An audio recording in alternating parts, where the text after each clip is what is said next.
Good evening doctor Nayak. ഞാൻ ഇസ്ലാമിനെ ബഹുമാനിച്ചുകൊണ്ട് തന്നെ ചോദിക്കട്ടെ. വിഗ്രഹാരാധന ഇസ്ലാമിൽ വൻ പാപമാണ്. അള്ളാഹു വിഗ്രഹാരാധകനെ ആ പ്രവൃത്തിക്ക് പുറത്തു കൊടുക്കില്ല. ഇസ്ലാം അല്ലാത്ത മറ്റു കുടുംബങ്ങളിൽ ജനിച്ചവരുടെ അവസ്ഥ എന്താണ്? ഉദാഹരണത്തിന്, ഇന്ത്യയിൽ ഭൂരിഭാഗവും ഹിന്ദുക്കളാണ്. ഇസ്ലാമിനെ ജീവിതകാലത്ത് പരിചയപ്പെടുവാനോ അതിനെക്കുറിച്ച് ആരും പരിചയപ്പെടുത്താത്തതോ ആയ ആളുകൾ, അവരുടെ അവസ്ഥ എന്തായിരിക്കും? അവരുടെ മേലുള്ള തെറ്റ് എന്താണ്? അവർ സ്വർഗത്തിൽ എത്തില്ലേ? അള്ളാഹു അവരെ സ്വർഗത്തിലേക്ക് കടത്തില്ലേ? അവർ ജനിച്ച ആദ്യത്തെ ദിവസം മുതൽ അവർക്ക് പഠിപ്പിച്ചു കൊടുത്ത കാര്യങ്ങൾ വിശ്വസിക്കുന്നതുകൊണ്ട് അവർക്ക് എന്ത് തെറ്റാണുള്ളത്? അവരോട് അള്ളാഹു കാരുണ്യം കാണിക്കില്ലേ? സഹോദരി, നല്ലൊരു ചോദ്യമാണ് ചോദിച്ചത്. അമുസ്ലിം കുടുംബങ്ങളിൽ ജനിച്ചവരുടെ അവസ്ഥ എന്താണ്? അവരുടെ രക്ഷകർത്താക്കൾ വിഗ്രഹാരാധന ചെയ്യുന്നുണ്ട്. ആരെയാണ് അപ്പോൾ കുറ്റപ്പെടുത്തേണ്ടത്? അള്ളാഹുവിനെ എങ്ങനെ അവരെ ശിക്ഷിക്കുവാൻ സാധിക്കും? അതുകൊണ്ടാണ് മുഹമ്മദ് നബി സല്ലല്ലാഹു അലൈഹി വസല്ലം പറഞ്ഞത്, എല്ലാ കുഞ്ഞുങ്ങളും ശുദ്ധമായ പ്രകൃതത്തിലാണ് ജനിക്കുന്നത്. എല്ലാ കുഞ്ഞുങ്ങളും മുസ്ലിമായിട്ടാണ് ജനിക്കുന്നത്. അവൻ ജൂത കുടുംബത്തിലാകട്ടെ, ക്രിസ്ത്യൻ കുടുംബത്തിലാകട്ടെ, ഹിന്ദു കുടുംബത്തിലാകട്ടെ, അല്ലെങ്കിൽ ഒരു മുസ്ലിം കുടുംബത്തിലാകട്ടെ, അവനൊരു മുസ്ലിമായിട്ടാണ് ജനിക്കുന്നത്. മുസ്ലിം എന്ന വാക്കിന്റെ അർത്ഥം ഞാൻ നേരത്തെ പറഞ്ഞുവല്ലോ, സർവശക്തനായ ദൈവത്തിന് തന്റെ ജീവിതം സമർപ്പിച്ച് ജീവിക്കുന്നയാളെന്നാണ്. എല്ലാ കുഞ്ഞുങ്ങളും ജനിക്കുമ്പോൾ ദൈവത്തിന് കീഴ്പ്പെട്ടാണ് ജനിക്കുന്നത്. പിന്നീട് അവൻ അവന്റെ രക്ഷകർത്താക്കളാലും മുതിർന്നവരാലും അധ്യാപകരാലും അവൻ വിഗ്രഹാരാധനയും അഗ്നിയാരാധനയും മറ്റും ആരംഭിക്കുന്നു. അതിലൂടെ തെറ്റായ വഴിയിലേക്ക് പോകും. അതുകൊണ്ടാണ് ഒരാൾ ഇസ്ലാം സ്വീകരിക്കുമ്പോൾ പരിവർത്തനം ചെയ്തയാൾ എന്ന് പറയാതെ പഴയതിലേക്ക് മടങ്ങി വന്നയാൾ എന്നാണ് പറയുന്നത്. അവൻ മുസ്ലിമായി ജനിച്ചിരുന്നു, പിന്നീട് പല കാരണങ്ങൾ കൊണ്ട് അമുസ്ലിമായി പോയി, വീണ്ടും ഇസ്ലാമിലേക്ക് മടങ്ങി വന്നു. അതുകൊണ്ട് പഴയതിലേക്ക് മടങ്ങുന്നയാൾ എന്നാണ് പറയേണ്ടത്.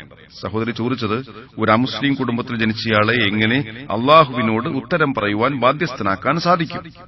അതുകൊണ്ടാണ് അമുസ്ലിം കുടുംബത്തിൽ ജനിച്ച ഒരു കുട്ടി പ്രായപൂർത്തിയാകുന്നതിന് മുമ്പ് മരണപ്പെട്ടാൽ ഇൻഷാ അല്ലാഹ് അവൻ സ്വർഗത്തിൽ പോകും. കാരണം എല്ലാ കുട്ടികളും സർവശക്തനായ ദൈവത്തിന് സമർപ്പിച്ചാണ് ജീവിക്കുന്നത്. അവനൊരു മുസ്ലിമാണ്. അവനൊരു പക്ഷേ ജോൺ, രാമു എന്നൊക്കെയുള്ള ഹൈന്ദവ ക്രൈസ്തവ നാമങ്ങൾ ഉണ്ടായിരിക്കാം. പക്ഷേ അതൊരു വ്യത്യാസമല്ല. അതുകൊണ്ട് ഒരു കുട്ടി മുസ്ലിം കുടുംബത്തിലാണെങ്കിലും അല്ലെങ്കിലും കുട്ടിയായിട്ട് മരണപ്പെട്ടാൽ ഇൻഷാ അല്ലാഹ് അവൻ സ്വർഗത്തിലായിരിക്കും പോവുക. പിന്നീട് പ്രായപൂർത്തിയെത്തിയാൽ അവനോ അവളോ സ്വന്തം കർമ്മങ്ങൾക്കുള്ള ഉത്തരവാദിത്വം ഏറ്റെടുക്കേണ്ടതാണ്. ഒരു കുട്ടി മോഷണം പോലുള്ള എന്തെങ്കിലും ഒരു കുറ്റം ചെയ്താൽ കോടതി വിട്ടുവീഴ്ച കാണിക്കും. പക്ഷെ അവൻ പ്രായപൂർത്തിയായാൽ എന്റെ അച്ഛനാണ് എനിക്ക് മോഷണം പഠിപ്പിച്ചതെന്ന് പറയാൻ സാധ്യമല്ല. 22 വയസ്സുള്ള ഒരാൾ മോഷണക്കുറ്റത്തിന് പിടിക്കപ്പെടുമ്പോൾ പോലീസിനോട് എന്റെ പിതാവ് മോഷണം പഠിപ്പിച്ചതുകൊണ്ടാണ് ഞാൻ മോഷ്ടിക്കുന്നത് എന്ന് പറയുവാൻ സാധ്യമല്ല. ജഡ്ജി അവനെ വെറുതെ വിടുമോ? അവൻ 5 വയസ്സുകാരനാണെങ്കിൽ അവന് പ്രായപൂർത്തിയായില്ല എന്ന് പറഞ്ഞു ഒരുപക്ഷെ വെറുതെ വിട്ടേക്കും. പക്ഷെ അവൻ പ്രായപൂർത്തി എത്തിയാൽ പിന്നെ മാതാപിതാക്കളുടെ മേൽ ആരോപണം പറയുവാൻ പറ്റില്ല. എല്ലാവരും സ്വന്തം കർമ്മങ്ങൾക്ക് ചോദ്യം ചെയ്യപ്പെടുന്നതാണ്, ഉത്തരം കൊടുക്കുവാൻ ബാധ്യസ്ഥരാണ്. അമുസ്ലിങ്ങൾക്ക് സന്ദേശം കൈമാറേണ്ടത് നമ്മൾ മുസ്ലിങ്ങളുടെ ഉത്തരവാദിത്തമാണ്. ഒരാൾ പ്രായപൂർത്തിയെത്തിയാൽ പിന്നെ സത്യം അന്വേഷിക്കാൻ ബാധ്യസ്ഥനാണ്. പക്ഷെ ഒരാൾക്ക് സന്ദേശം കിട്ടിയാലും ഇല്ലെങ്കിലും അദ്ദേഹത്തെ വെറുതെ വിട്ടാൽ എന്തു സംഭവിക്കും? 1950 വരേക്കും ആധുനിക ജനതയുമായി ബന്ധമില്ലാതിരുന്ന 2 ഗോത്രങ്ങളുണ്ടായിരുന്നു. ഒന്ന് കപ്പോക്കു ഗോത്രവും 2 ആന്റോറിയൻ അബോറിജിൻ ഗോത്രവും. 1950 വരേക്കും അവർ ആധുനികരുമായി ബന്ധം പുലർത്തിയില്ല. ഗവേഷകർ അവരുടെ ജീവിത രീതി പഠിക്കുവാനായി ചെന്നപ്പോൾ കണ്ട വിവരങ്ങൾ വിചിത്രമായിരുന്നു. ഇസ്ലാമായിരുന്നു അവരുടെ രീതി. പക്ഷെ ആ പേരിൽ അവർ അറിയപ്പെട്ടിരുന്നില്ല എന്ന് മാത്രം. അവർ ഏകനായ ദൈവത്തിൽ വിശ്വസിച്ചിരുന്നു. അവർ ദൈവത്തിന് വിഗ്രഹങ്ങളും ചിത്രങ്ങളും ഇല്ലെന്ന് വിശ്വസിച്ചിരുന്നു. ആരാധിക്കുന്ന സമയത്ത് അവർ സാഷ്ടാംഗം അഥവാ സുജൂദ് ചെയ്യുമായിരുന്നു. ഇസ്ലാമിന്റെ എല്ലാ കാര്യങ്ങളും അവർ ചെയ്തു പോന്നു. പക്ഷേ മുസ്ലിങ്ങളെന്നോ ഇസ്ലാം എന്നോ ഉള്ള പേരുകൾ ഉപയോഗിച്ചിരുന്നില്ല എന്ന് മാത്രം. അതുകൊണ്ട് ഒരു കുട്ടി ബാഹ്യമായ പ്രേരണകൾക്ക് വിധേയമാകാതെ തുടർന്നാൽ ഒരു മുസ്ലിമായി ദൈവത്തിന് കീഴ്പ്പെട്ടവനായിട്ടായിരിക്കും ജീവിക്കുക. അവൻ പ്രായപൂർത്തിയായാൽ പിന്നെ അവന് സന്ദേശമെത്തിക്കേണ്ടത് നമ്മൾ മുസ്ലിങ്ങളുടെ ബാധ്യതയാണ്. നമ്മളത് ചെയ്തില്ലെങ്കിൽ അള്ളാഹു നമ്മെ ചോദ്യം ചെയ്യും. പക്ഷെ നമ്മൾ മുസ്ലിങ്ങൾ ബാധ്യത നിറവേറ്റിയാലും ഇല്ലെങ്കിലും ശരി, അള്ളാഹു ഖുർആനിലെ അധ്യായം 41-53 പറയുന്നു, സനൂരിഹിം ആയാതീന ഫിൽ ആഫാഖി വഫി അൻഫുസിഹിം ഹത്താ യതബയ്യന അന്നൽ ഹഖ്. ഇത് ഖുർആൻ സത്യമാണെന്ന് അവർക്ക് വ്യക്തമാകത്തക്കവണ്ണം വിവിധ ദിക്കുകളിലും അവരിൽ തന്നെയും നമ്മുടെ ദൃഷ്ടാന്തങ്ങൾ വഴിയെ നാം അവർക്ക് കാണിച്ചു കൊടുക്കുന്നതാണ്. ഓരോ മനുഷ്യനും സന്ദേശം എത്തിച്ചു കൊടുക്കുവാനുള്ള ബാധ്യത അവൻ അള്ളാഹു തന്നെ ഏറ്റിട്ടുണ്ട്. നമ്മൾ മുസ്ലിങ്ങൾ ദൌത്യമേറ്റെടുത്താലും ഇല്ലെങ്കിലും, നമ്മൾ നല്ല ഉദാഹരണമാണെങ്കിലും മോശമായ ഉദാഹരണമാണെങ്കിലും ഏകനായ ദൈവം മാത്രമേ ഉള്ളൂ എന്ന സത്യം ഓരോ മനുഷ്യന്റെയും ഹൃദയത്തിലേക്ക് അള്ളാഹു എത്തിച്ചു കൊടുത്തു. അവൻ മുസ്ലിമായാലും അമുസ്ലിമായാലും ശരി. സന്ദേശം കിട്ടിക്കഴിഞ്ഞാൽ ആ വ്യക്തി അത് പിൻപറ്റാനും പിൻപറ്റാതിരിക്കാനുമുള്ള സാധ്യതകളുണ്ട്.